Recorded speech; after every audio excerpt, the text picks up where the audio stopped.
Welcome everyone to the third day of the DCDC25 conference and to our final keynote address. I hope you had a great and stimulating time so far. Certainly I was at a lot of the talks yesterday and found them really enjoyable.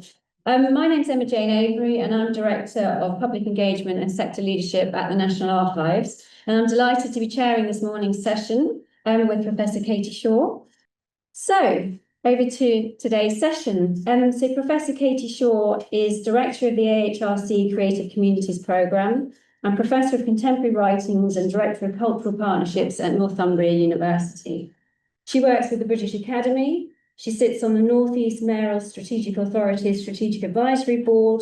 She's Senior Associate Producer with Tedx Soho, sits on the British Council Creative Economy Advisory Board, is a BFI Research Advisory Board member and chairs the Wellcome Trust Humanities ECR Fund.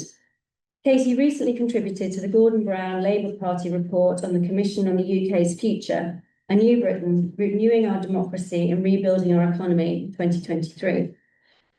She also contributed to the Commission on Culture and Local Government report Cornerstones of Culture 2022 and writes regularly for the New Statesman. AHRC Creative Communities is a £3.9 million research programme and investment by the Arts and Humanities Research Council, the AHRC. Hosted by Northumbria University, it explores how co-created culture can enhance belonging, address regional inequality, deliver devolution, and break down barriers to opportunity with cross-sector communities in devolved settings across all 4 nations of the UK.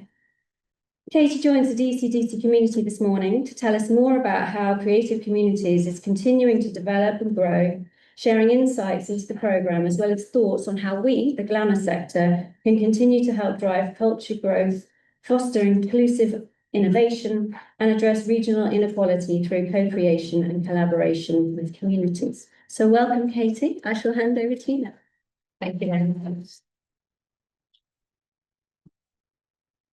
Thank you so much, and thank you very much for inviting me to Keynote today. It's a real pleasure to be here at DCDC and also to welcome you all to Durham, hopefully not for the first time and not for the last time. Across the next half hour, I am going to tell you a story, one based on several years of learning from our AHRC Creative Communities programme, and one that's going to think about how we can co-create resilient communities and some really sustainable solutions to some of our contemporary challenges. It's a story that's going to think as much about opportunities as it is about barriers in addressing inequality, both regionally and nationally. I'm going to talk about some tools and some policies that can be shared and developed. And hopefully I'll be explaining why creative communities need to be at the heart of our government missions and growth-led agenda. Now, this is where the story starts. This is Olaf. Almost a year ago today, I spent the night under my kitchen table, sleeping beside a shaking, wailing kitten, because police helicopters were circling above my house for about 6 hours. And when I turned on the news to figure out why this was, I witnessed a community a few miles away from me in Sunderland in full summer riot mode. This was a shock, but it wasn't a surprise. That day, I had seen for the first time the new sheepfolds development in the city. On the west bank of the River Wear, Sheepfolds was a former industrial site that supplied the shipbuilding industry on the river. And it had now been converted into some bougie restaurants, a whiskey bar, and lots of local hipster vendors. Sheepfolds was rightly celebrated with a big launch party and lots of fanfare about this being the modern face of Sunderland. Shortly after that launch, on the east side of the river, just a few hundred metres across the water, we saw a very different perspective. Rioters marched on City Hall, turned police cars over and set them on fire, smashed our civic institutions, homes, streets, community spaces, and terrorised anyone who tried to detract. It was a very shocking reminder that cohesion is fragile, division is dangerous, and that our communities are a very powerful bellwether for wider social, economic, and cultural currents. Now, these images that you can see hit home for me, not only because this was my home, my Northeast, but because for the previous 3 years of my job, I'd been hearing from communities up and down the UK that they felt forgotten, that they felt locked out of opportunity and estranged from culture and innovation.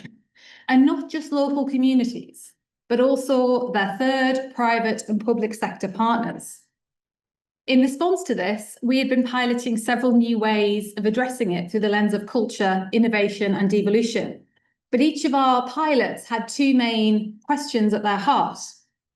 How can culture and innovation help activate communities and cross-sector partners in a context of devolution to empower and return agency from the centre to the regions and nations? And what needs to change to help our communities find a seat at the innovation table and use culture to catalyse their responses to both the opportunities and challenges to growth faced by them and their cross-sector partners? For me, these weren't just rhetorical questions, these were live questions I've been working on as director of the AHRC Creative Communities programme. As a signature UKRI investment, the programme is part of a wider UKRI-led strategy for national renewal, one that is focused on realigning power in places across the devolved nations and regions of the UK. Hosted by Northumbria University, just 20 minutes up the road where I work, my programme team is working from a devolved context. You're sitting here today in the North East Combined Authority area, a mayoral devolved region. We're working from that context to build a new evidence base on how and why culture can be used to address regional inequality, how it can support devolution, how it can enable belonging, and help break down barriers to opportunity across all 4 nations. As a mission model of delivery, the programme aims to create a landing pad for effective devolution, to create sustainable, resilient and inclusive growth models for culture in local contexts across the whole of the UK. But what, I hear you ask at 9:30 on a Thursday morning, is a creative community, Katy? Well, a creative community describes a place-based, cross-sector R&D collaboration, one that brings together really diverse participants with a shared objective of generating economic and social value through delivering new cultural activity. By working together, a creative community delivers growth, productivity, and inclusive innovation, and makes research and culture something that can happen anywhere by anyone. Activity often occurs around local spaces like community centres, heritage or art sites, and enables new social, cultural, digital and economic networks between local industries and organisations that share similar interests. Now, while levels of expertise and forms of engagement and depth of partnership and purpose obviously vary from region to region as well as nation by nation, the Creative Communities model provides a flexible and inclusive approach, nurturing diverse partnerships for long-term sustainable networks that focus on co-creation. Co-creation is core to this approach. It is a collaborative approach whereby the people who use something are empowered to make it. The central goal of co-creation is innovation and change, supported by values such as equality and diversity, accessibility, mutual benefit, and reciprocity between collaborators.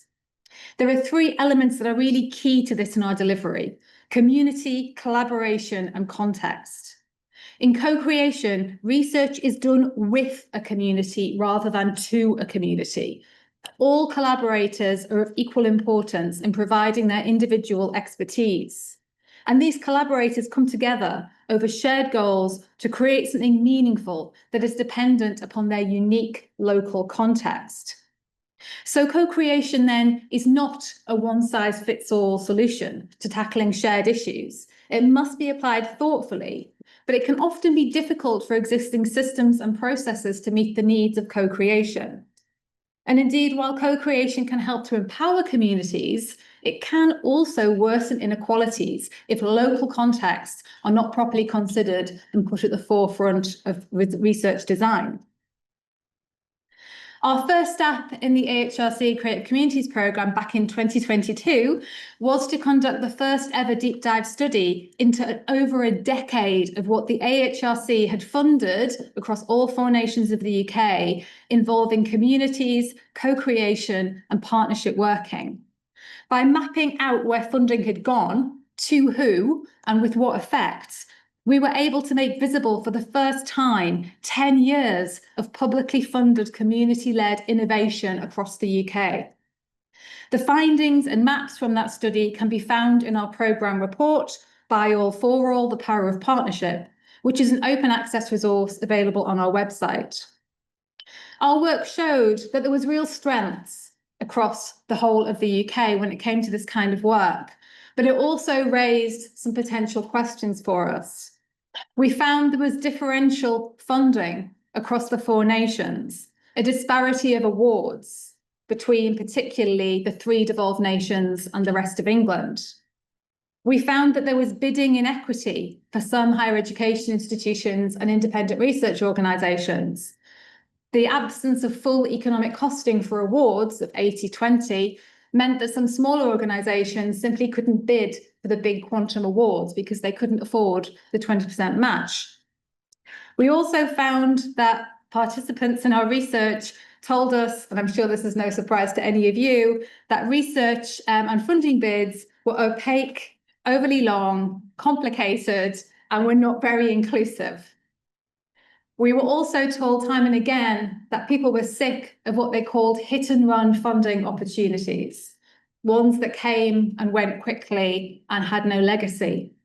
And that often these kinds of funding opportunities led to an alien spaceship approach to R&D, where a research landed in a community, took what they needed, and then just beamed off again and were never seen again.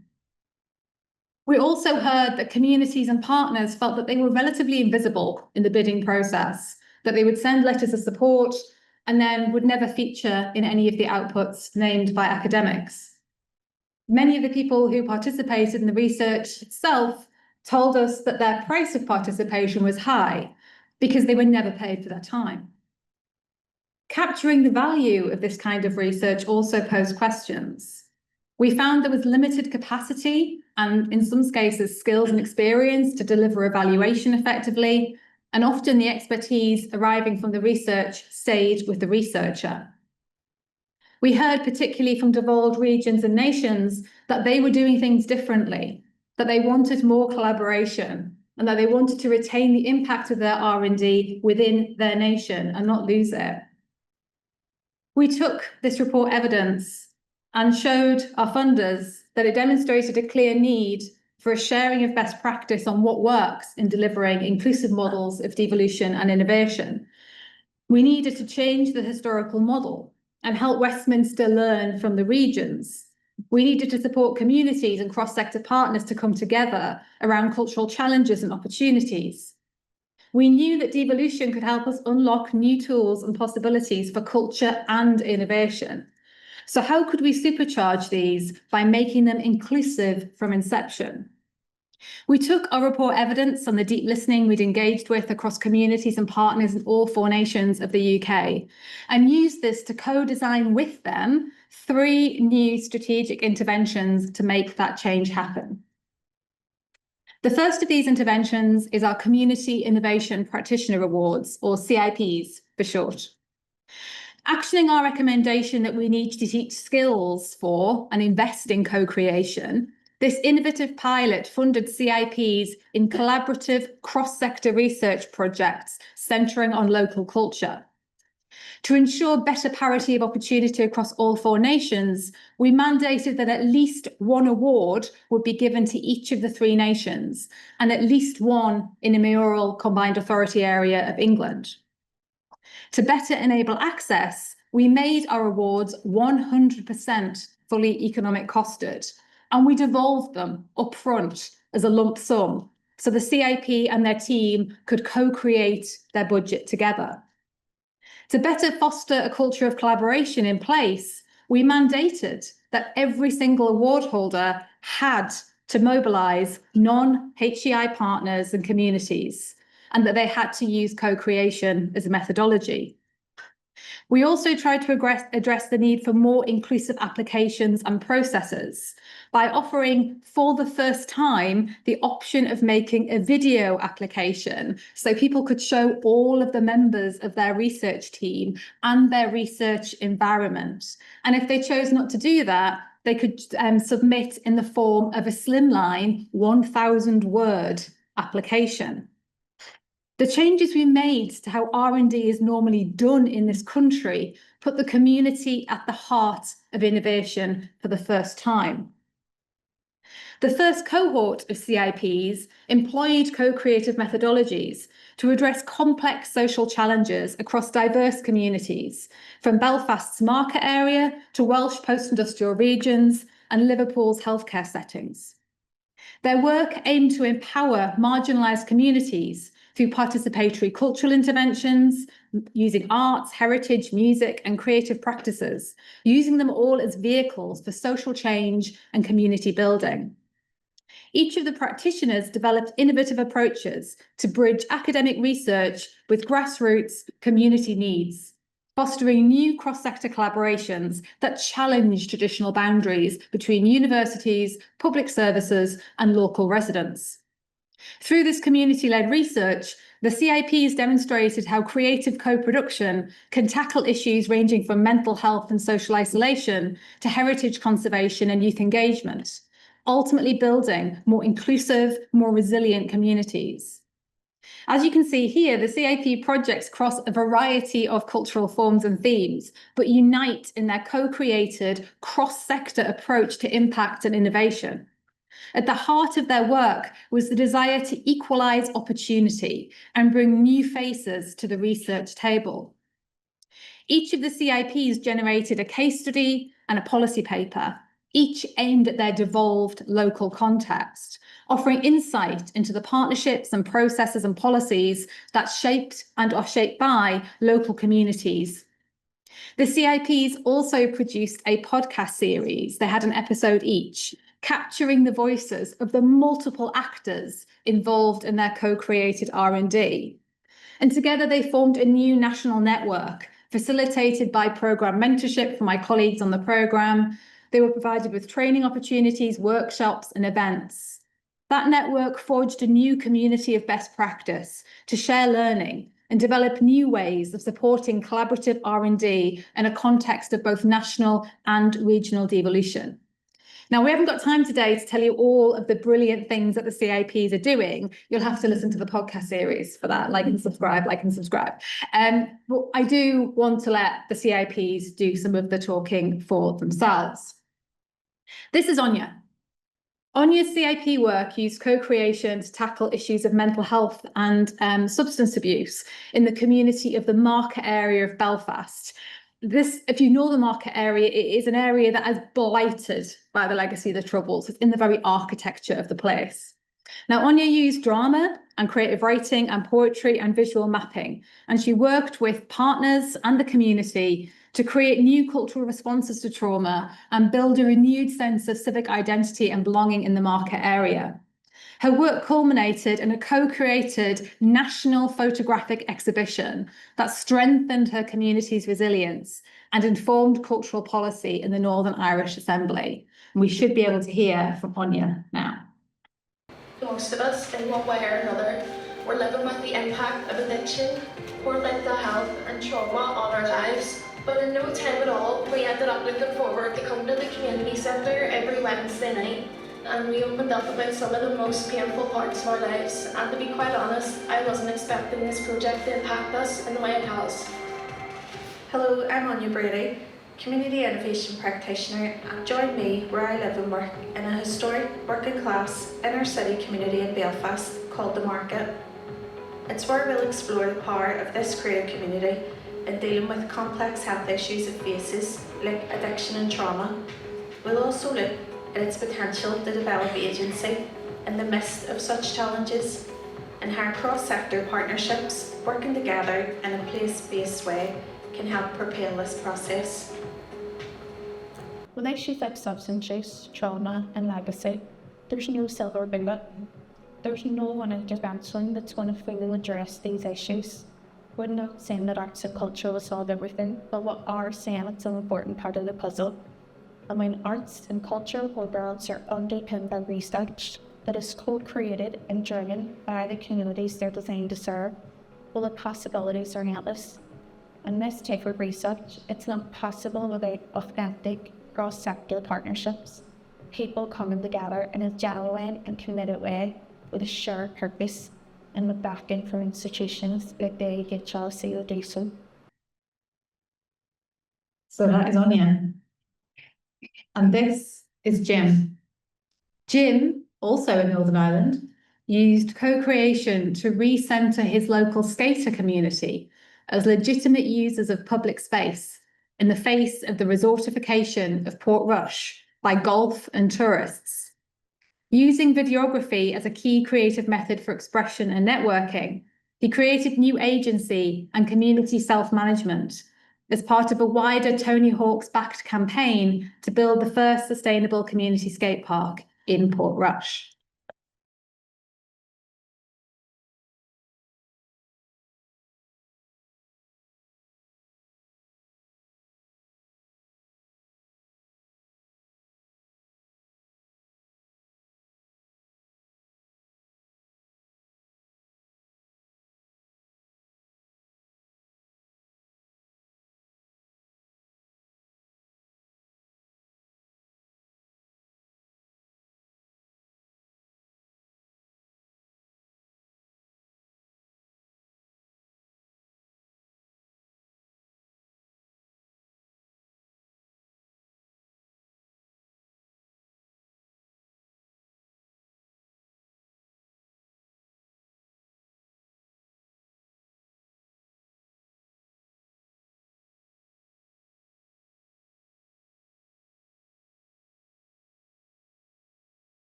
Okay, so that was Jim.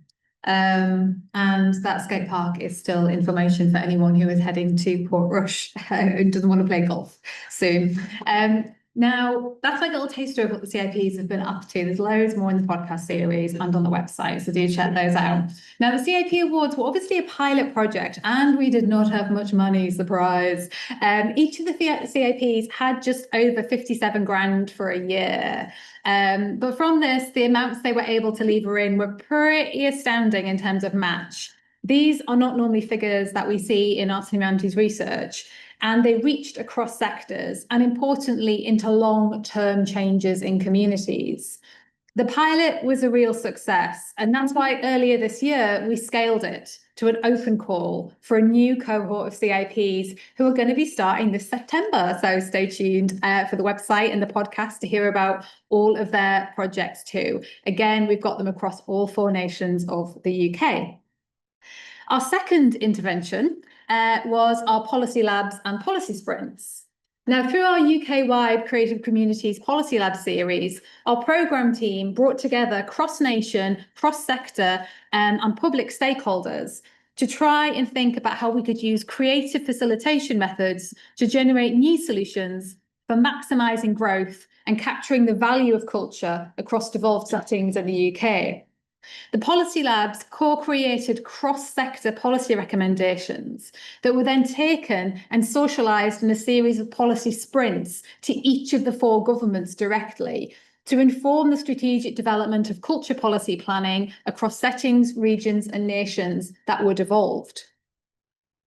The lab engagement, and you can see some of the people who took part there, was incredibly diverse. And we had, importantly as well, under 21s, often under 18s in the room with us as well, groups that aren't often seen in policy making. We brought these people together, used creative facilitation to kind of break down boundaries and any power relations between those people. And we also hosted, as you can see from the map, a sprint and a lab in each of the 4 nations of the UK. To share learning, because obviously what went on in the room kind of stayed in the room. People were talking about quite controversial elements of their own sector areas and some of the challenges facing them. We wanted to then be able to communicate the learnings from these back to the communities and back to the sectors. So we employed visual minutes. There's an example here from our England workshop, which we did with the Darlington Economic Campus, just down the road from here, one of the devolved Treasury campuses. We shared these visual minutes as a way of communicating learning back into the sectors, as well as feeding learning up through a series of policy papers. Now, we were able to take all the co-created solution suggestions from the policy labs and policy sprints and take these back to the governments and sit down with the government officials in each of the 4 nations and talk through what was possible, why, and how they could help relate back to what the community priorities were in their places and spaces. Now, this was a really interesting process, and it's led us and them to realise how very detached most people feel from policy. And as a result of that, we've realised there is still obviously a lot of work to do, which is why we are announcing a new funding opportunity to our devolved regions and nations in the form of our CoLab Policy Network Awards for 2026. The Network Awards will fund new collaborations and help build an evidence base for UK devolution by putting local communities in the driving seat of agenda setting. Now, for more on this and how you can apply, please check out our website and our team outside. You might have seen up the stairs, we've got a creative community stand at the top where there's lots of information about this. The call closes in September, but again, as you can see, it's a 1,000-word rapid application and rapid turnaround. So you don't need to do a 30,000-word funding application for this one. And thirdly, to make our programme learning as accessible and as easy to share as possible, we have created the Creative Communities Toolkit that animates interactive learning modules on co-creation, partnership working, and ways to support inclusive innovation. It's available in translation, it's downloadable, it was co-designed iteratively with communities to suit their needs. So please do check it out. And so, back to the story. 1 year on, a lot has changed. I'm pleased to report that Olaf is now 6.5 kilograms of furry Wolverine, and a new bridge has been built, connecting the Sheepfolds development on the west of Sunderland to Sunderland city centre in the east. Keel Crossing is intended to be a physical connector between past and present to facilitate greater community cohesion and wider economic spillover from regeneration. But that's not the end of the story, because some things haven't changed. Olaf is still scared when he hears a helicopter overhead. And so am I. Because although there have been grand gestures towards more inclusive models of community and region-first politics, the government's devolution agenda is simply not moving fast enough. Indeed, many people are now fearful that with the advent of not only Labour, but also Conservative and Reform mayors, the brakes may go on the process of handing more power and monies down to the people and regions and nations of the UK. I hope they're wrong. I hope UK government and our national organisations and funders use the current moment as a once-in-a-lifetime opportunity to lean into rather than away from devolution, and take heart and inspiration from what we know works to further the impact, sustainability and reach of their work across the whole of the UK. And this, of course, includes culture and innovation. Research and innovation are vital in addressing contemporary contexts, challenges and opportunities facing the UK today. The UK R&D system has remarkable strengths, but too many places are not yet fulfilling their innovation potential. By bringing partners together, we can facilitate closer working and make visible the value of culture and R&D to central and devolved governments, as well as local and combined authorities and the third and private sector. We can strengthen the capacity of community-led research to inform others in the innovation ecosystem. Up and down the UK, our creative communities are co-creating new culture in key challenge areas of R&D. Culture and R&D that is available for all, not locked behind a paywall or published in an exclusive journal. They have shown us that true co-creation and inclusive innovation can be messy. It can't be linear. It can't happen in a lab. It can't be told through the voice of a single external academic or an expert working in an ivory tower. It has to be spoken in the voices of the people of the places. It makes radically visible the landscape of communities through camera phone pictures, stories and songs. And it captures the discord and discontent, as well as the unity and community power that is a radically honest account of truly inclusive innovation. Because innovation and ideas can come from anywhere, but to allow them to birth, our national organisations and funders need to broaden who can bid for research funding. They need to develop collaborative leadership models and consider how we value what the process and outputs of research can be. Communities are capable. So why am I still here having to say this in 2025? Well, much like handing power and trust down from central government to the regions and nations of the UK in devolution, funders of all kinds need to work differently in trusting our communities and non-academic partners in research. And this means evolving research models to ones where communities and researchers build research agendas together. In practice, this means shifting the power dial on relationships and adapting research priorities to those of communities, rather than communities having to fit into research council agendas that are set far away by people who know little about these places and in some cases care even less. It also means accepting that different challenges require different models of funding, rather than a one-size-fits-all approach. And herein lies the rub for governments, national organisations and funders. The beauty of devolution is there is no one-size-fits-all model. And the horror of devolution is there is no one-size-fits-all model. The current moment, though, offers a really timely opportunity to move from a cycle of crisis to one of community action and empowerment. Communities came together at a local level through the pandemic in response to COVID, leading on place-based decision-making. They came together again after the riots to reclaim their streets, their message and their future. We can help to maintain and accelerate the capacity of community working in the aftermath of both the pandemic and the riots by catalysing local communities into engines of growth and magnets for inward investment. By helping R&D to complement other initiatives and spending, we can add value through existing investment and strengthen our civil society. This strategy for inclusive innovation can develop new approaches to incentivise and build innovation ecosystems across the whole UK, not just in the historically saturated South East. Creative communities create the capacity to catalyse change and can help reconceptualise R&D as a national endeavour, not just an ivory tower pursuit. R&D only works if it straddles sectors and is viewed as a team effort across the regions and nations, not just as a university brief. Innovation does not occur in pockets or silos, and it cannot empower when it is kept apart from wider society. Our Creative Communities programme rolls on, and we are continuing to build an evidence base for 2 of the key government missions, breaking down barriers to opportunity and kickstarting economic growth.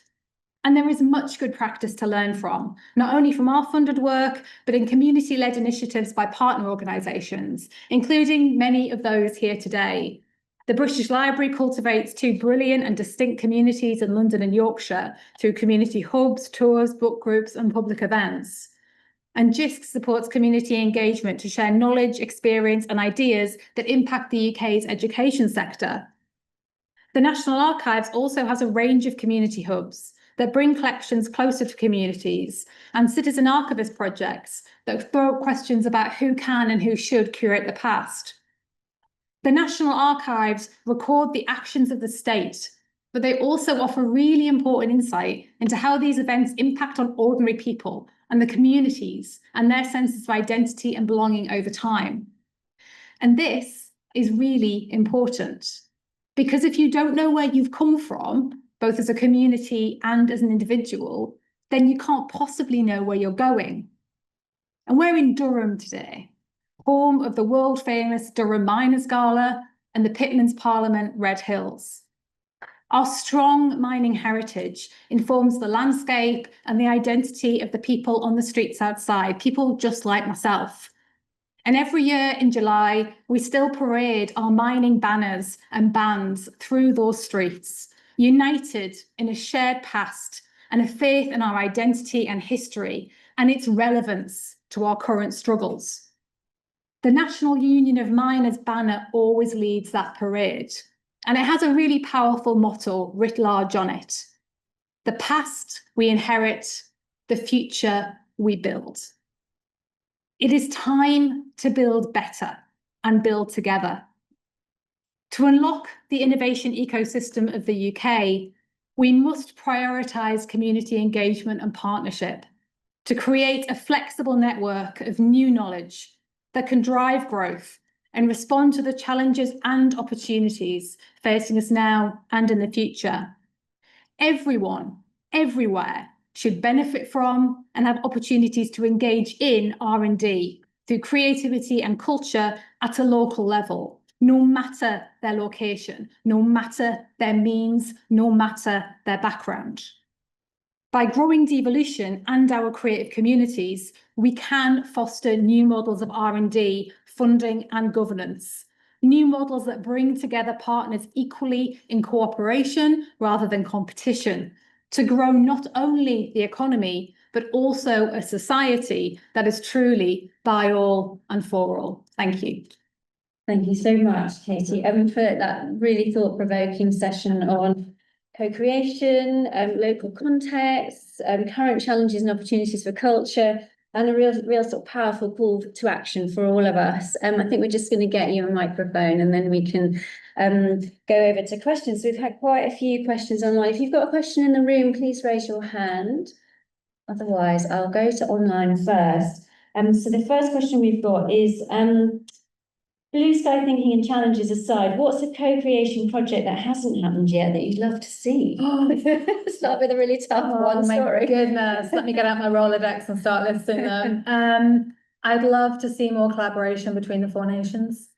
So one thing that our mapping back in 22-23 in our report on the website points out, that there is so much collaboration that goes on between Scotland, Wales and Northern Ireland, and England was being excluded from a lot of that. And when we did a deep dive into perhaps why that was, it was simply because they were much further down the devolution journey than we were. And they had more devolved powers to do certain things. So they were collaborating together. That's now radically shifted thanks to the rollout of devolution in England. So we'd love to see more collaboration between the mayoral authorities in England with some of the devolved nations as well, particularly in areas like culture, because we are all now facing very similar challenges. Thank you. A practical question here. How do you promote the funding opportunities to community groups who might be interested? Well, this is largely down to our wonderful voluntary sector and third sector stakeholders, but also I've got to give my hats off to the private sector. We've had fantastic pickup from big private sector employers. I'll give a particular shout out to Deloitte and Port Talbot, who share funding opportunities of all kinds to community groups, whether that's Arts Council or National Lottery funding or UKRI funding, and help filter that down. They are anchors. These third sector and private sector organisations are anchors, and also organisations like the NHS. So again, it's through collaboration that we're able to share it. Obviously, we'll help promote opportunities at events like this through our podcast series and other ways, including social media. But ultimately, it's about word of mouth and about getting the message as close to the ground as possible. Great, thank you. Yeah, there's a couple of questions on that theme.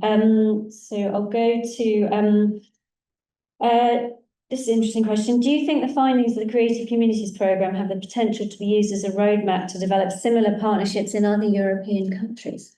We'd love that. So we already know that there's a follow-on Creative Communities project in Ireland, which is fantastic. And they are working now cross Ireland. They've got a One Ireland strategy through Northern Ireland and Ireland, which is fantastic, looking at the role of culture and reconciliation, which, as you can see from two of our Northern Irish examples there, I mean, reconciliation is the theme that runs through both of those like a stick of rock. Unsurprisingly, it's really important to the Irish government as well as to the Northern Irish Assembly at the moment. We are open to European collaboration. It's fair to say that certain contexts obviously restrict that in a way that they wouldn't have done previously. But everything we do is open access. Everything we do is shareable and scalable. We've seen certain adaptations of the model of the community innovation practitioners being rolled out across the world, not just in Europe. So we absolutely encourage and support that. Any in the room? Yes. Can we get a microphone up to Chloe? Thank you. Thanks, Katy. That was really encouraging. I just had a question about follow-on funding when it comes to the CIP stuff. And if that was worked on during the projects, and also a question with those practitioners, if that sometimes can then create a kind of through one person, and how that is sustainable. Yeah, so the CIPs were obviously the anchors in those projects, but we were very careful to ensure that they had the infrastructure around them. So in the application, they needed an academic lead, so we knew they were going to be properly supported. We put measures in place in the legal agreements to make sure that they had a salary. That's where the majority of the money went, to make sure they were being properly paid and they weren't precarious for a year, for example, that they could pay for community events, and that they could co-create their budget. And as a result, because we embedded their partners from inception, we're about to upload some of the video applications to the website for examples for others about how they can do video applications. And because the partners had to show up, including mayors and members of government on screen being like, we support this, we want this to happen, the visual power of showing people with skin in the game, whether it was match funding or in-kind funding, meant that the weight wasn't wholly on the CIP. It was kind of a shared skin in the game venture. But what it also meant was that through doing that project and having us provide the funding, they had the evidence to unlock further funding. And we all kind of know what that's like, that you kind of almost like need that stamp of approval that someone's funded you once to unlock more. And obviously we were able to support them as best we could in getting follow-on funding. And I always describe them to my team, I slightly stalk them now. They're never going to get rid of me. I literally know where they live. And we carry on just amplifying what they're doing. So, I mean, Anya was in the Irish News, the big national newspaper in Ireland just earlier this week. She's taken all the stuff that she did with our programme and has turned it into a touring theatre production now, which is going to tour all across Ireland. So again, the power of networks to amplify what was a little resource that levered in a lot of match to then do significant follow-on funding. Thank you. Any more in the room? Yes, one over there.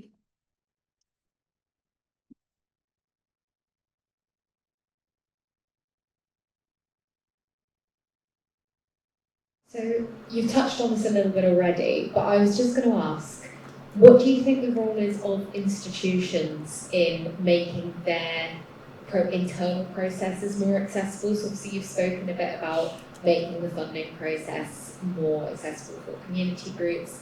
As an institution, how can you facilitate those collaborations and make your own processes easier and make it more accessible to work with you?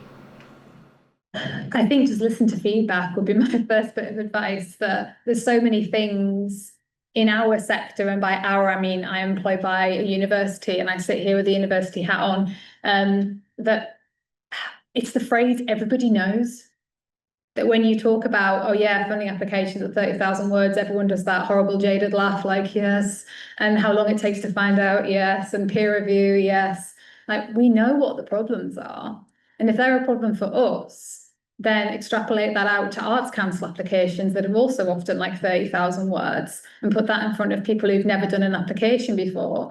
If we have and we're finding it daunting, what on earth would other people do?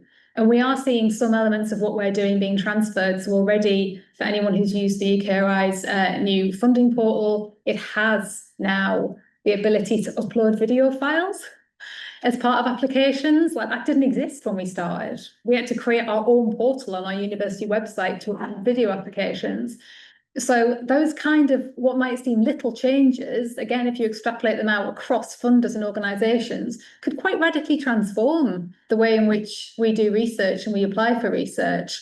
And interestingly for us, it was the feedback from our reviewers, who obviously had paper applications and the video ones, on how amazing it was to see the people and see the places and hear the stories. And certainly for us, from the first cohort, we can see the shift in the second cohort that we're about to announce in September in the amount of skin in the game being put forward by the cross-sector partners on the bids. Like, we're looking at, in some cases, like up to £500,000 in matching in kind for bids from private, third sector and public sector coming together. So I think there's a sweet spot, and we all know how hard it is, particularly at the moment, to get match or in kind around bids. There is definitely a sweet spot that if you show enough faith and trust and you say, we're going to devolve it at 100%, there's no ask on the university, for example, we're going to help you co-create the budget together, and we're going to work with you to deliver it. We're not just like, here's a funding award, see you in a year, which sometimes is the case. Through that wraparound training programme, we engage not only the CIP, but also their partners as well. And I think that 360 approach is the key to creating a long-term gear shift within the communities too. Question online. Do you think the project resulted in long-term inclusive employment opportunities? I mean, the stats would suggest definitely employment opportunities. I think we can't necessarily have oversight of the practices of those employers. But new jobs is new jobs is growth, right? Certainly in terms of skills, hugely, and upskilling as a kind of a cascade effect. So you could see there, just in terms of the Portrush example, the number of people who would never have thought what they were doing was R&D, and they wouldn't have necessarily thought about it as innovation. And they'd talk about things tacitly, like, oh, we all know that the Gulf is eating up our area and that, and we feel strangers on our own streets. And they want to get rid of us because we don't look like we're wearing Pringle and we should be hanging out in the coffee shops. But this is our space and we belong here and we're doing something really creative and innovative.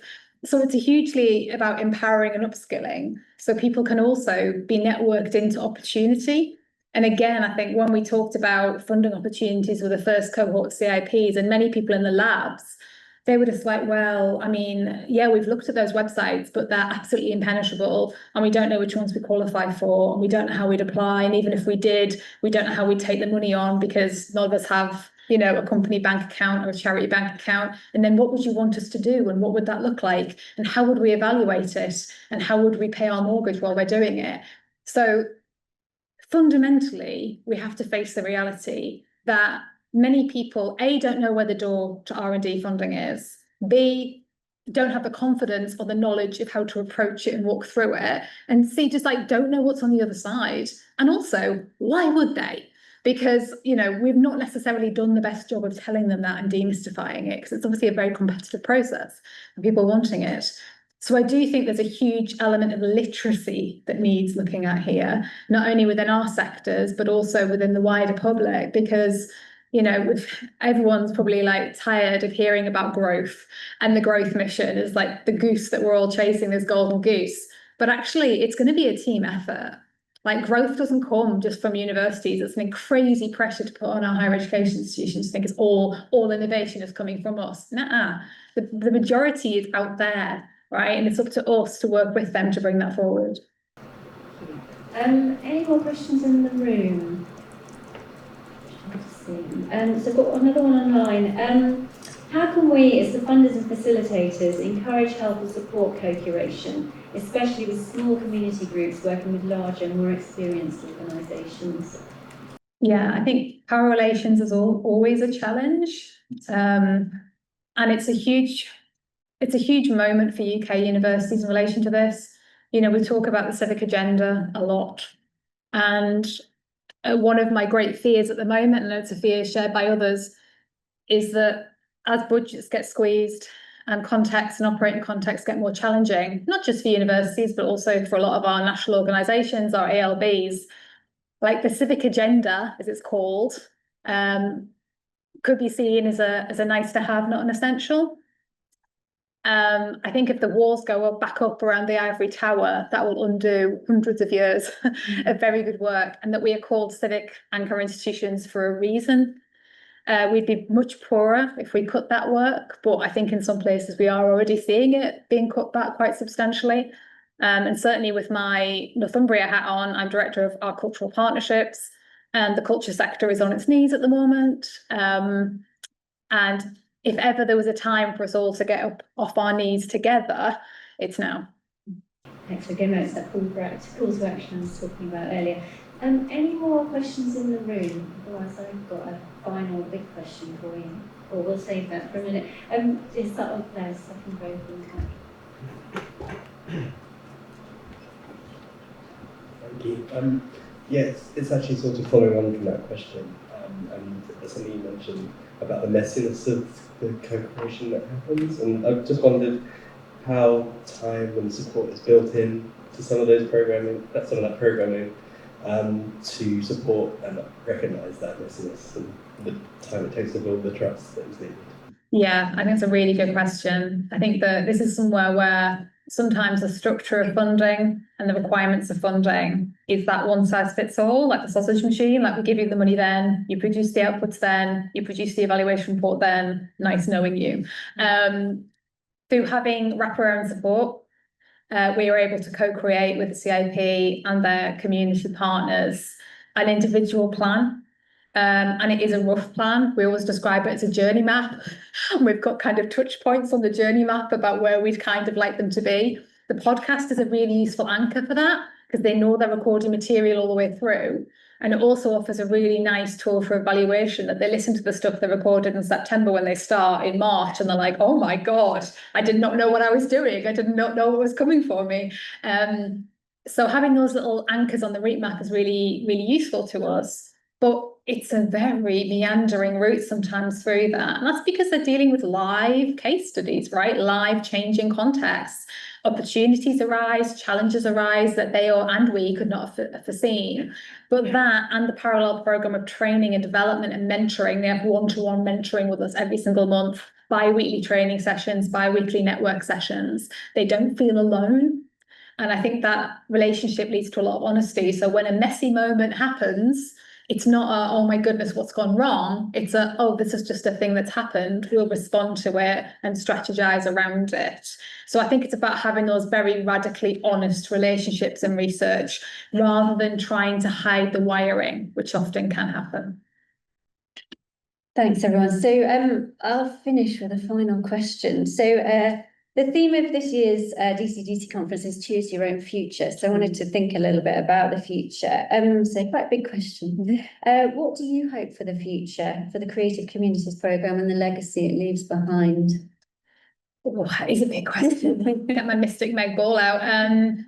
Well, I mean, we are rolling on for the next couple of years. We're already seeing some of our models being taken and scaled, which is really, really useful. Interestingly, we're seeing them being taken, scaled and adapted, which we always encourage as well, by each of the 4 nations and by lots of the mayoral areas of England too. So I guess my one wish would be that kind of acts as a bit of a gear shift in literacy, both among funders and national organisations about what's possible, but also that collaboration is, if you want a sustainable research ecosystem, then collaboration is possibly the best way through that. And also of cascading opportunity and skills that result from that down elsewhere. I would like to see a fundamental shift in how we fund things in this country and who can apply for funding. And that's not me saying let's give all the funding to the private sector at all. That's saying that actually why we, in some cases, excluding funding going, to help partners in the private sector and the third sector and communities come in. I think we need to be a lot more inclusive in who does research, what research is, and how it can lead to growth. And I also think we need to give credit to our national organisations who are doing the work like this, including some of them in the room today, because right now, universities who do lots of this kind of community co-creation work and national organisations who do it get very little reward for doing so, right? So whether that's changes to the REF or changes to funding regimes, I think we should be given a lot more credit for people who embrace the messy because it means long-term change rather than very neat, tidy, short-term tick box projects that look good on paper. Yeah, long-term change isn't temporally specific. It's a long-term project. So I'd like to see different forms of funding and also longer-term funding, because if you fund something in the long term, you get richer data, but also it shows that you trust it, right? You trust it maybe to meander and go wrong and then come right again. You trust it to have a long-term relevance and building a long-term evidence base for your sector. So yeah, long answer, but No, messy future. no. Thank you. It was a big question. So, thank you so much, Katie. Thanks so much once again. It's been incredible hearing about the Creative Communities programme, what it's been able to achieve so far, and any presentation that starts and ends with a kitten and a cat is definitely guaranteed to get my attention. All of us here today are testament to the value of culture and heritage on wider society, and hearing from you today about Creative Communities' mission, as well as what you've managed to achieve so far, leaves us feeling really invigorated and with renewed energy and hope, I'm sure. And we had such a fantastic submission to our call for papers. I'm sure you'll agree, everybody in the audience, that DCDC organisers have put together a great programme of talks and activities for you this week, and that they've provided ample space, and more space will be provided throughout the course of today for you to advocate for your services and skills, to collaborate, co-create with one another, and celebrate your achievements while considering how we might address the challenges we face. And we really hope that you leave today, at the end of the conference, looking to the future with hope. So thanks once again to Katy Shaw for sharing so openly with DCDC and leaving us so inspired. And thanks to you, our DCDC community, for joining us for this year's conference. Please enjoy the day ahead and maximise the opportunities that are open to you in the rest of the day. All recorded content will be uploaded in due course to the Feedloop platform, so you can catch up on, re-listen to any talks that you'd like to, or catch up on anything that you might miss across the 3 days. So we'll have a short break before the panel sessions, which begin at 11, and refreshments are available on the ground floor now. But before we do that, please can we give a wholehearted thank you to Katy for her brilliant keynote.